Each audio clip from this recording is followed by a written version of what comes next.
Most people don't really know what I am. They don't really know how to pinpoint that, so they just say, oh, the one with the curly hair, the light skin with the curly hair. It's always that until they learn my name.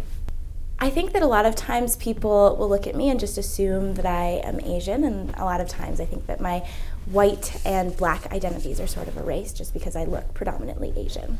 Back home, I was never considered Indian, except for by my white friends, and by my Indian friends, I was considered white.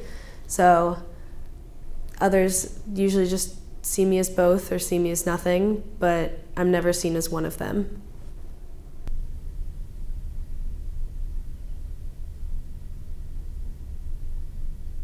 I think others identify me either as full white or they notice some Asian features in my face, so they think I'm an Asian-looking white person.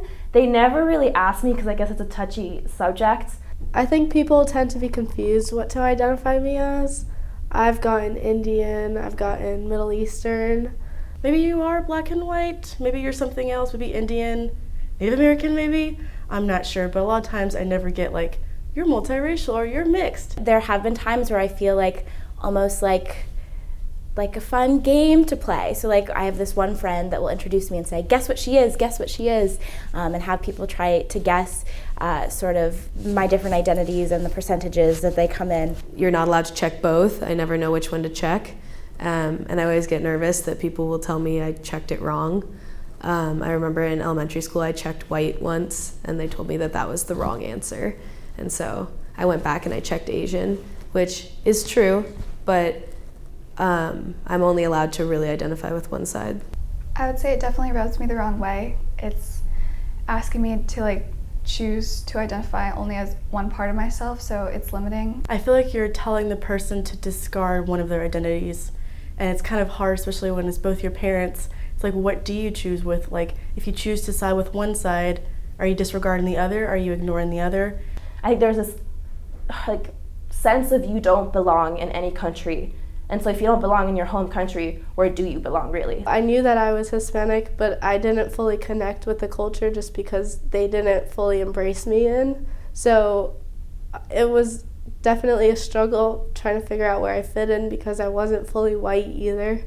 I know it was hard when the Paris attacks happened and a man spit in my face at Haynes Mall because I looked like I should be Muslim or I looked like I should be a certain thing. I used to wear my hair in ponytails. I used to slick it back, wear it in ponytails and buns every day because I thought that they would be friends with me if I hid my hair and didn't expose it as much, and they would still say things like, oh, you wear your hair in ponytails now, I'm gonna cut your ponytail off in class. When I was 21 years old in a bar in West Virginia, a very small town, the bartender there, who is what you would probably call a redneck, a stereotypical redneck, told me to leave. And I asked him why, and he said, because we don't serve Latinos here. I didn't really have support from other people because they don't consider me part of that group anyway. So everyone was just kind of like, why does it matter to you?